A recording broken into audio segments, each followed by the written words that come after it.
আসসালামু আলাইকুম গাইস। এই যে দেখেন, আমি চেষ্টা করতেছি কাছে থেকে দেখানোর জন্যে। বিশাল বড় গাছ, তো এটা মেহেদির গাছ। তো আমি ট্রাই করতেছি পুরো গাছটাই দেখানোর জন্য।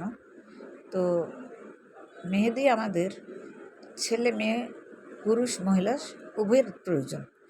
পুরুষেরা দাড়িতে লাগায়, মাথায় লাগায়, মেয়েরাও তদ্রুপ হাতে সাজে, হাতের মধ্যে সাজে, বিয়ের অনুষ্ঠানে সাজে, প্লাস আপনার মাথায় চুলে দেয়, বিভিন্ন যার যেটা প্রয়োজনে সেইভাবেই লাগায়। তো আপনারা সাজেস্ট করব, আপনারা যাদের মানে বিশাল জায়গা জমি নাই, গাছ লাগানোর মতো জায়গা পরিবেশ নাই, তারা টপে লাগাইতে পারেন।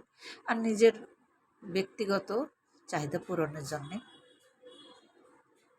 তো এটা মূলত বাড়িতে লাগানো। অনেক বাসায় আমি গেছি, তাদের বাসার সাথেই গাছটা।